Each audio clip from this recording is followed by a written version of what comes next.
Bab 1, Warisan Kakek. Senja mulai turun di desa Sungai Jernih. Matahari menggantung rendah di ufuk barat, mewarnai langit dengan semburat jingga dan merah keemasan. Di rumah kayu sederhana di pinggir hutan bambu, Lestari duduk termenung di depan meja kecil berukir. Di hadapannya tergeletak sebuah kotak kayu tua, berlapis ukiran motif awan dan burung enggang. Tangannya ragu-ragu menyentuh permukaan kotak itu, merasakan dinginnya kayu yang sudah lama tersimpan.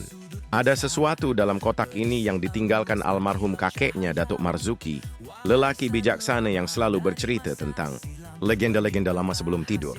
Lestari, buka saja. Kakek memang sengaja mewariskannya padamu, ujar ibunya Mak Sari yang berdiri di belakang dengan tatapan lembut. Tapi ibu, kenapa aku? Aku bukan siapa-siapa. Aku cuma gadis penjual sirih di pasar. Kenapa kakek memilih aku, bukan kakak Rahmat atau Paman Hasan? Tanya Lestari dengan suara pelan, matanya tak lepas dari kotak itu. Mak Sari menghela napas panjang. Kakekmu percaya bahwa kau punya hati yang bersih, nak. Dia sering bilang, hanya hati yang tulus yang bisa mengerti rahasia kotak itu. Hati Lestari bergetar. Apa maksud ibu? Rahasia? Tentang apa? Cinta? Harta? Bahaya? Entahlah. Perlahan dia membuat kotak itu. Suara kriet dari engsel tuanya terdengar nyaring di ruangan yang sepi. Di dalamnya terbaring sebatang emas kecil, bulat lonjong seperti biji saga. Di permukaannya terukir lambang aneh berbentuk lingkaran dengan garis melintang. Di bawah emas itu ada selembar surat tua berwarna kecoklatan. Lestari mengambil surat itu, membacanya pelan.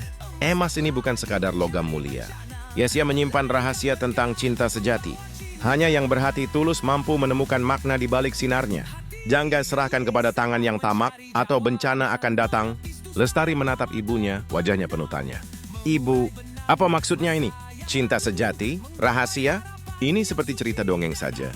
Mak Sari tersenyum samar. Datuk dulu memang suka berbicara tentang legenda lama. Tentang sepasang kekasih dari dua suku yang dipisahkan oleh dendam. Tentang emas yang menguji hati manusia. Mungkin ini ada hubungannya, nak. Mungkin juga takdirmu ada di balik emas itu. Lestari menggenggam emas itu. Perlahan, hangat, aneh. Seolah benda itu hidup di tangannya. Seolah berbisik sesuatu. Cinta sejati. Aku bahkan tak pernah jatuh cinta. Siapa aku dibandingkan para gadis kota? Aku cuma penjual daun sirih. Apa bisa aku menemukan rahasia emas ini? Pikir Lestari. Dadanya bergolak. Hatinya gundah. Tiba-tiba terdengar suara ketukan di pintu depan. Tuk, tuk, tuk. Siapa malam-malam begini? Gumam Mak Sari. Lestari bangkit, membuka pintu perlahan.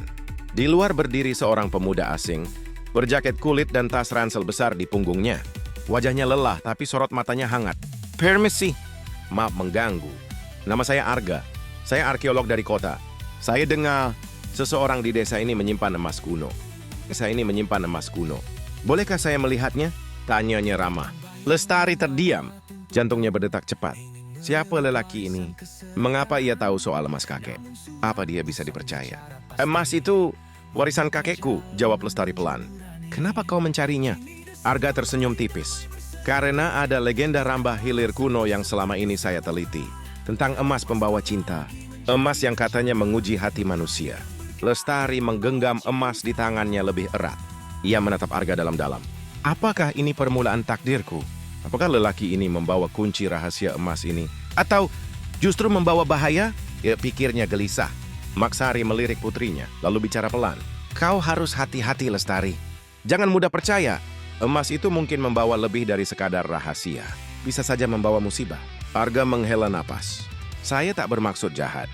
Saya hanya ingin tahu, apakah ini benar bagian dari legenda kuno yang hilang itu?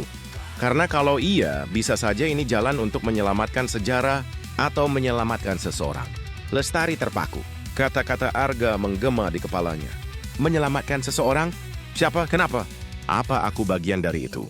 Suasana rumah hening.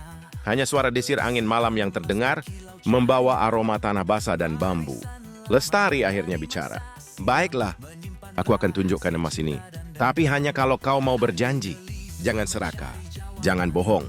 Karena aku yakin, ini bukan emas biasa. Ini sesuatu yang bisa mengubah nasib. Arga menatap Lestari serius, mengangguk.